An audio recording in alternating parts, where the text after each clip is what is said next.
Bismillahirrahmanirrahim. Assalamualaikum warahmatullahi wabarakatuh. Apa kabar semuanya? Mudah-mudahan semuanya sehat walafiat. Hari ini saya akan membahas tentang salah satu topik di dalam mata kuliah hukum Islam kita, yaitu tentang sistem peradilan agama di Indonesia.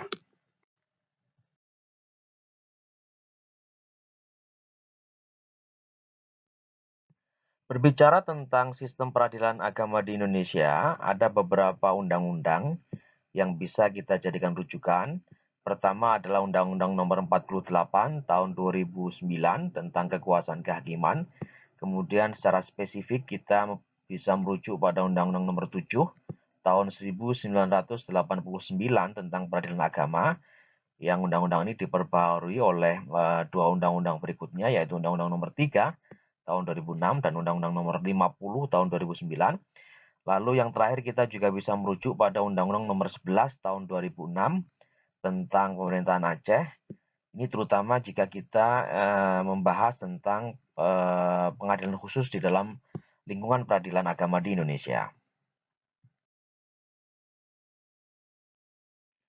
Sebagaimana kita ketahui, di dalam pasal 25 ayat 1 Undang-Undang Nomor 48 Tahun 2009, di sana disebutkan bahwa badan peradilan yang berada di bawah Mahkamah Agung itu meliputi badan peradilan dalam lingkungan peradilan umum, kemudian peradilan agama, lalu kemudian peradilan militer, dan selanjutnya peradilan tata usaha negara.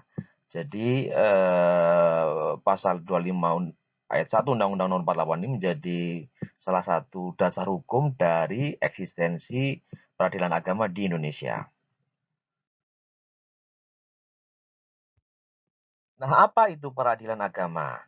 Di dalam pasal 25 ayat 3 Undang-Undang Nomor 48 Tahun 2009 yang tadi telah kita singgung, di sana dijelaskan bahwa peradilan agama itu merupakan peradilan yang berwenang memeriksa, mengadili, memutus, dan menyelesaikan perkara antara orang-orang yang beragama Islam sesuai dengan ketentuan peraturan perundang-undangan.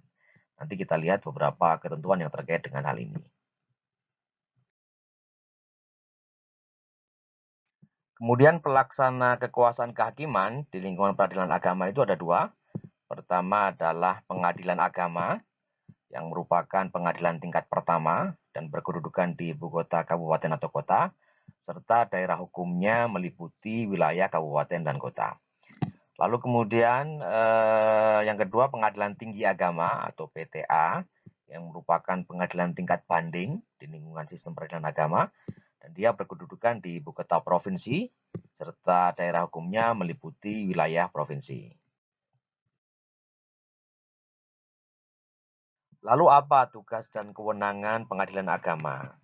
Nah, di dalam pasal 49 Undang-Undang Nomor 3 Tahun 2006, di sana disebutkan bahwa pengadilan agama itu bertugas dan berwenang memeriksa, memutus, dan menyelesaikan perkara di tingkat pertama antara orang-orang yang beragama Islam di bidang perkawinan, itu nomor satu, kemudian waris, kemudian wasiat, kemudian hibah, kemudian wakaf, lalu zakat, kemudian infak, yang ke-8 sedekah, kemudian yang ke-9 ekonomi syariah. Jadi jika ada perselisihan atau sengketa terkait dengan 9 hal tersebut di kalangan orang Islam atau orang beragama Islam, maka penyelesaiannya dilakukan di pengadilan agama. Oke, selain pengadilan agama dan pengadilan tinggi agama, sistem peradilan agama kita juga mengenal pengadilan khusus, yang itu merujuk pada pengadilan syariah Islam yang ada di Aceh, yang kita sebut dengan nama Mahkamah Syariah. Nah, Mahkamah Syariah ini merupakan pengadilan bagi setiap orang yang beragama Islam dan berada di Aceh. Nah, ini diakui sebagai salah satu pelaksana kekuasaan kehakiman di lingkungan peradilan agama yang diakui oleh undang-undang. Seperti halnya pengadilan agama dan juga pengadilan tinggi agama, maka Mahkamah Syariah ini juga dibagi ke dalam dua level. Pertama adalah pengadilan tingkat pertama yang dilaksanakan oleh Mahkamah Syariah Kabupaten dan Kota yang berkedudukan di ibu kota kabupaten atau kota, serta daerah hukumnya meliputi wilayah kabupaten dan kota.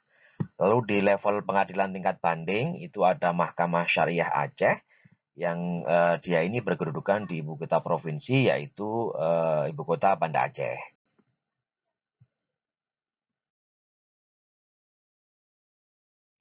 Lalu apa kewenangan Mahkamah Syariah ini? Nah, di dalam pasal 128 ayat 3 Undang-Undang Nomor 11 Tahun 2006, di sana disebutkan bahwa pengadilan khusus bernama Mahkamah Syariah ini itu berwenang memeriksa, mengadili, memutus, dan juga menyelesaikan perkara-perkara yang meliputi bidang ahwal syakhsiyah, yaitu hukum keluarga Islam, kemudian bidang muamalah, hukum perdata Islam, kemudian jinayah, yaitu hukum pidana, yang semuanya didasarkan atas syariat Islam. Inilah kekhususan dari Mahkamah Syariah yang berlaku di Provinsi Aceh. Baik, setelah Anda menyimak paparan singkat saya tentang sistem peradilan agama di Indonesia, sekarang giliran Anda menjawab pertanyaan saya. Pertama, tolong dijelaskan kembali apa itu peradilan agama, lalu kemudian apa tugas dan kewenangan dari peradilan agama ini. Lalu kemudian yang kedua, apa itu Mahkamah Syariah, lalu apa kewenangan yang dimiliki oleh Mahkamah Syariah.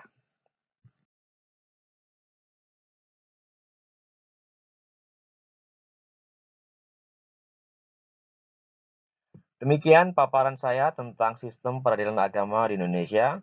Mudah-mudahan ada manfaatnya. Terima kasih banyak atas segala perhatian. Mohon maaf atas segala kekurangan. Billahi taufik walhidayah. Wassalamualaikum warahmatullahi wabarakatuh.